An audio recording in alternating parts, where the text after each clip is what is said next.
Alright, how is everyone? So this video that I'm making, I wanted to talk about a little topic that came up for us. So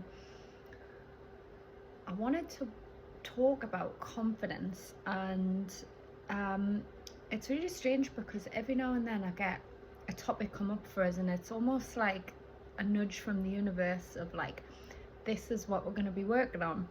And sometimes the lessons I get, like I had a lesson on confrontation. I was like, no, because that kind of thing's just like my worst nightmare. So the confidence one came up. First of all, it came up in my oracle cards, and I was like, oh, I wonder, it was actually communication, and it was talking about confidence. I was like, I wonder how this is going to show up, because I had felt like in the years, if I compared to what I was like, say we'll go back to high school, I'd felt like I've came like a long way in terms of confidence, in terms of like knowing who I am, in terms of speaking about what I care about, speaking up, in terms of assertiveness. And just recently I've just realised this phone's on an angle, so I hope this video isn't on an angle, but it was the only way I could balance the phone. Anyway, only recently I'd went on a retreat, and this is when I pulled the card, so I was like, interesting. And there was quite a few opportunities to speak in a group, and there was 14 of us, including the facilitator, Vicky, who's lovely by the way, and the group was lovely. And what happened was I started feeling this raw social anxiety, something that I felt like I had worked on, and there it was, back with a vengeance. And I don't know if it's because that was a bigger group than maybe I was used to, or hadn't done that bigger group in a long time or something, I don't know. Or maybe it's because it was coming up, you know, to be worked on. This was a perfect opportunity.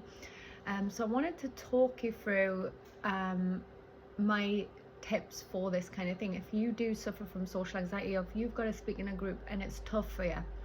And my experience of it at school was, it was terrifying. Avoid at all costs, go bright red, feel real fight or flight symptoms that nobody seemed to understand, and no one seemed to give any advice for or anything like that. So it was just an awful time, to the point like it was so extreme for me, my social anxiety. Like I wished I wasn't here, and I even thought about ending it because of it. That's how intense it was. I seen a counsellor. She more or less told us to get over it. It just felt like there was no light at the end of the tunnel with it. Like you've got this anxiety and that's it, and there's something wrong with you and it can't be changed. That's how it felt. And yeah, so I've worked on this throughout the years, because I don't want to be wrapped up in fear around group events or anything, and I don't like being controlled by something. But it is a protection side as well. It's a part that comes in to hold us back, so I'm not putting myself out there, so I don't have to be uncomfortable, and so I don't have to risk, and I'm doing this because it's in the mind, risk getting hurt or ridiculed, you know. So the group I'm in, it's a healing retreat. Everybody's lovely, everybody's there, they're good souls. So I'm reminding myself, you know, I'm safe. And no one's here to judge us, but my protection side is still there. It's like a block. So it's like coming round to your turn to speak, and it's holding us back. It's like say minimal, and then move on to the next person. And it gets so intense that I have to, well, I felt like I had to pre-think about what I'm saying when it came to me, so I could say it. Otherwise I wouldn't be able to. So it was like that intense. And that's a safety behavior, by the way, which I'll talk a bit more about. I'm trying to keep this video short as well. So anyways, so I started trying to go out my comfort zone, where it was saying stop talking. I was deliberately talking more. Everything it was telling us not to say, I was saying.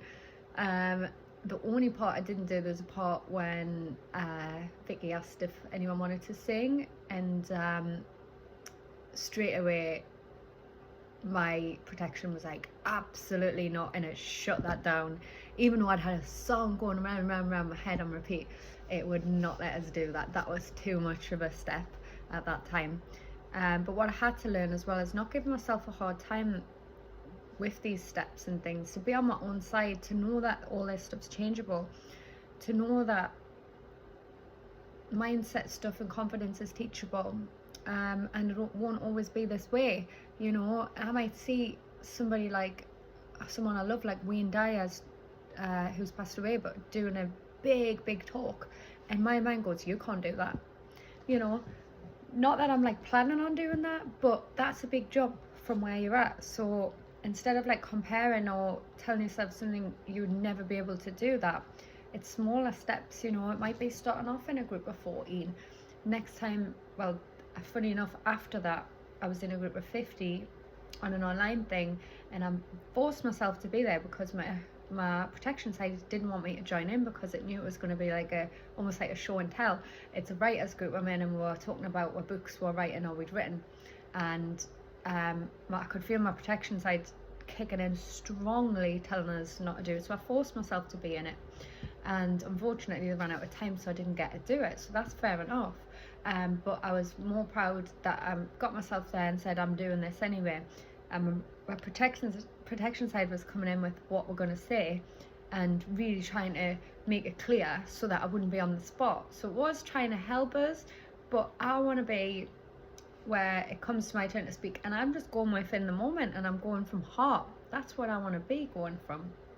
I don't want to be going from, here's my pre-prepared speech, you know, thinking of like politicians, you know, and they're like, there's no realness, there's no heart. I don't want to be like that. So anyways, back to the retreat. So the Friday was like intense, and we're doing like sound baths, we're doing breath work, we're doing cacao, plant-based medicines, breathing work, everything like that can bring forward things that are stuck as well. That the second night I was lying in bed feeling really raw, and the anxiety came to the surface, stuff I hadn't felt in years, panic, anxiety, and I'm like saying to myself, surrender, welcome it, it's coming up to leave. 3 hours later I was sick of it, by the way. I was like, come on now, you know, but it was doing its thing and it was coming up for a reason. It was a blessing that it was there. It was showing us that it's still there, and it's showing us that it's there to be worked on, and it's trying to help us, if you get what I mean. It's not against us. And by the Sunday, this is what the point I wanted to get to. By the Sunday, went round and we're talking, and by the Sunday I was not overthinking. I was seeing it in the moment on the spot. And that was a vast improvement from the Friday. And I thought to myself, this is how you do it. You keep going, you show up, you keep putting yourself in these situations until eventually the brain catches on. There's nothing to be fearful of. And even if you were getting ridiculed, that's just opinions. They're someone else's. They're not fact. Or even if you aren't received well and people don't like what you're saying or don't like it, that's also okay, because we're not all each other's cup of teas. So there's big lessons in that, and I know it's something I've got to work on, and I'm going to be open to, and I know everything aligns for us, I really do know it, and I've got to be open to things that are going to come in to help us with this confidence situation, because I do feel like I have valuable things to say, and I do feel like I hold back, and I don't want to do that anymore. I want to share whatever's in my heart or whatever I'm called. I've started getting messages through for people or for groups, and I'm sharing them. I don't want to hold them in. Their messages are being coming through us. I don't know if it's channeled or what, maybe it is. They're pushing us out my comfort zone to say it, and I know the messages because the buggers until I say it as well. It's like, you need to pass this on. So it's all learning for us, but I guess I'm just going to round this up because I'm on to like 9 minutes, which is quite long for me. But if anybody watching this has made it to the end, well done. But if anybody watching this is suffering with anything similar to this, I want you to just remember and just know that it's workable, it's changeable, and it can be tweaked to how you want it to be. If it's worked on, it absolutely can. And the gifts that you have inside you are there to be shared, you know, regardless of fears. and we can overcome them, and we can be doing what we're meant to be doing as well. So I'm putting that out there. As always, with peace, love and light. I'm in my lovely office. I love this space. I've got my picture put on the wall, and the tree, it's called the Tree of Happiness, and that just represents to me, like, because trees are, they're standing tall, they're standing proud, they're beautiful to look at, they're so full of wisdom. Without them we wouldn't even be here, because they give oxygen, you know. We should be worshipping them, we should be walking past them and kissing them, you know. But yeah, so that in here, it just, yeah, it feels right, and to help give people confidence, you know, in standing in the power. So I'm going to wrap that up. Anyways, peace, love and light.